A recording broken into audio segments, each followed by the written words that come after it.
The first time I realized my new neighbor wasn't just bossy, but dangerously obsessed, was around 2 a.m. when the screech of tires and a massive thud shook my entire house.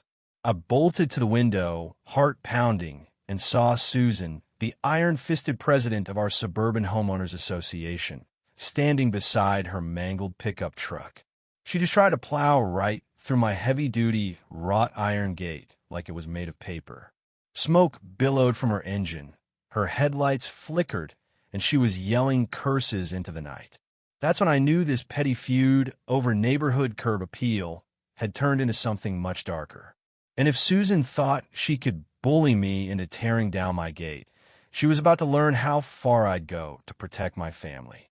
Living in Willow Creek Estates, a quiet cul-de-sac community in suburban Ohio, I'd always valued the peace. My mom, in her late 70s and battling arthritis, relied on her wheelchair to get around.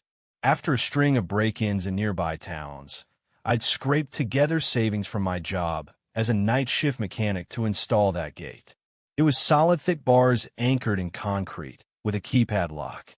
I jumped through every hoop at City Hall, permits in hand, inspections passed. To me, it was security. To Susan Miller, it was an eyesore ruining the open, welcoming vibe of our block. Trouble brewed right after Susan got elected HOA president at the annual barbecue meeting. She'd been a vocal critic before complaining about holiday lights, staying up past New Year's, or kids' bikes left on sidewalks. But with the gavel in her hand, she turned into a control freak. Fines flew out for everything. Overgrown flower beds, RVs parked too long, even bird feeders that attracted pests.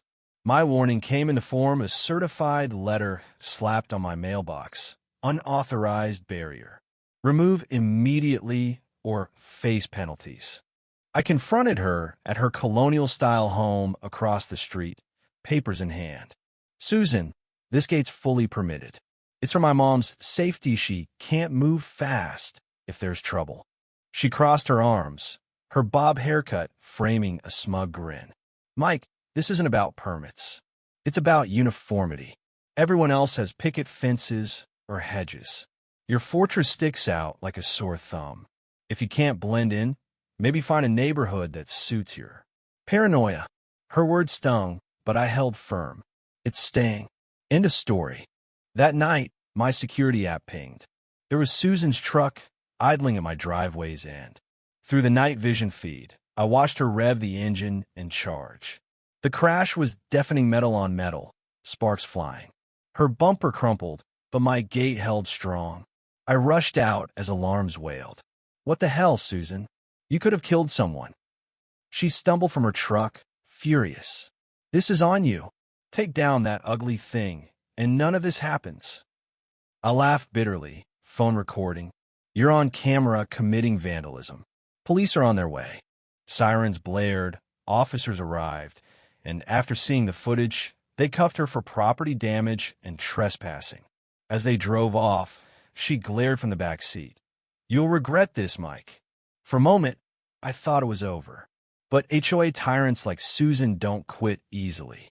Less than a day later, at the emergency board meeting in the community clubhouse, Susan strutted in like nothing happened, tailored blazer, clipboard ready.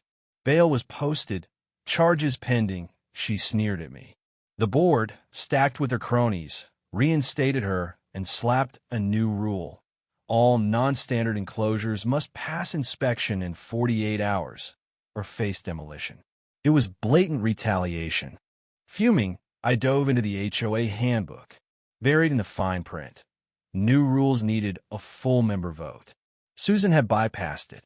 I hit the pavement, knocking on doors. The Smiths, fined last fall for a jack-o'-lantern left out too long, signed my petition instantly. The Garcias, hit for their 4th of July flags clashing with the pallet, joined right away. By evening, I had 40 signatures.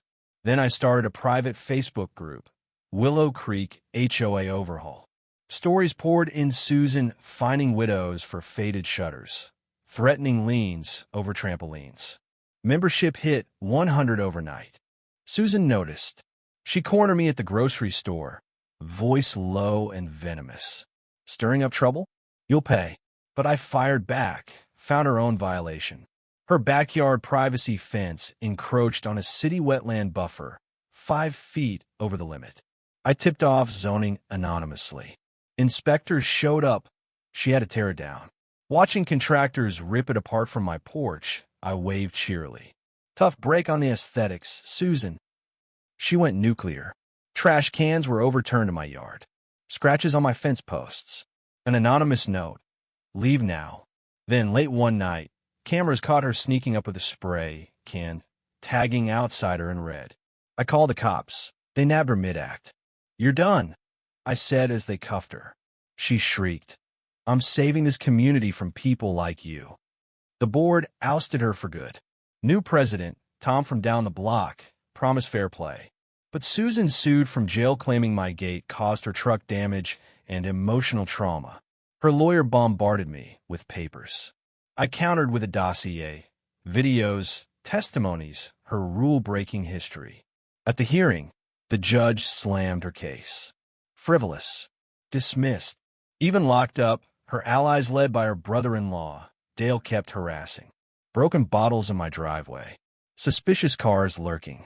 I rallied the group, collected more evidence, and filed a broader complaint. The DA investigated. Dale got slapped with charges, too. The climax came weeks later. Probation violated. Susan somehow bonded out early clerical error, they said. That night, alerts blared. My gate again, bolt cutters in hand. She hacked wildly, screaming, "You destroyed me." I confronted her under the lights. It's over, Susan. Sirens wailed. Cops tackled her. This time, felony charges stuck no bail. She pled guilty, got probation, and community service far away. Sold her house to cover fines. Willow Creek breathed, easy block parties replaced fines. Kids played freely. My gate stood tall, a reminder, stand up to bullies and communities win. What do you think, was Susan just enforcing rules or a total power abuser? Share your take in the comments. Who's right in HOA wars like this? Let's debate.